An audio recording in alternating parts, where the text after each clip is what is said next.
Muhammad Lutfi, kelahiran tanggal 16 Agustus tahun 1969 adalah seorang pengusaha dan pejabat negara.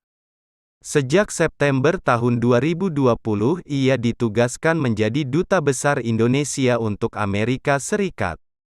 Lutfi menjabat sebagai Menteri Perdagangan sebanyak 2 kali, yaitu pada akhir kepemimpinan Presiden Susilo Bambang Yudhoyono pada Kabinet Indonesia Bersatu II dari tanggal 14 Februari hingga tanggal 20 Oktober tahun 2014.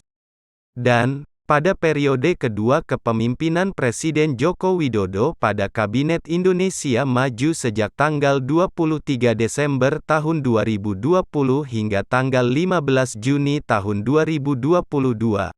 Menggantikan Agus Suparmanto.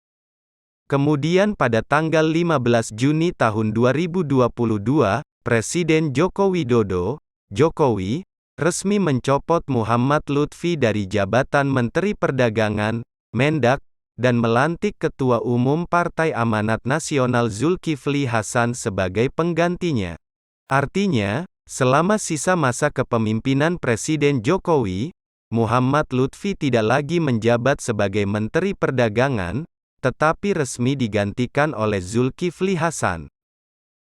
Pada tanggal 22 Juni tahun 2022, Lutfi menjalani pemeriksaan di Gedung Bundar Jaksa Agung Muda Tindak Pidana Khusus Kejaksaan Agung, Jampitsus Kejagung, dari pukul 9.10 hingga pukul 15.30 waktu Indonesia Barat. Adapun tim penyidik Jampitsus Kejagung memeriksa Lutfi terkait perkara dugaan tindak pidana korupsi dalam pemberian fasilitas ekspor crude palm oil, CPO, bahan baku minyak goreng, Migor, dan turunannya pada bulan Januari tahun 2021 sampai Maret tahun 2022.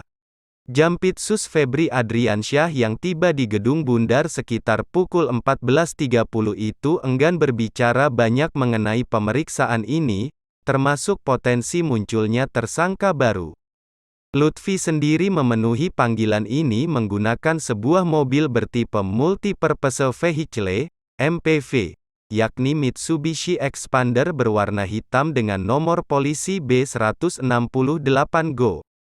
Mantan Dubes Amerika Serikat dan Jepang ini mengenakan batik abu-abu dengan list garis biru, celana bahan hitam, masker putih dengan menenteng sebuah tas berwarna hitam. Ada seorang yang mendampinginya. Sementara itu, Kejaksaan Agung pada tanggal 15 Juni tahun 2022 telah menyerahkan 5 berkas perkara atas nama 5 orang tersangka pada Direktorat Penuntutan pada Jaksa Agung Muda bidang tindak pidana khusus untuk dilakukan penelitian sesuai pasal 110 ayat 1 KUHP. Para tersangka dijerat dengan primer pasal 2 ayat 1 Jo.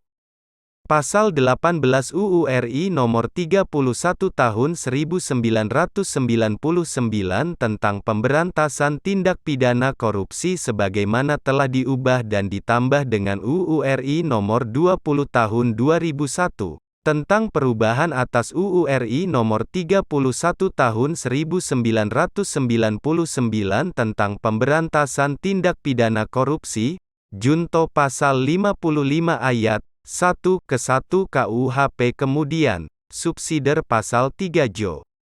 Pasal 18 UU RI Nomor 31 Tahun 1999 tentang pemberantasan tindak pidana korupsi.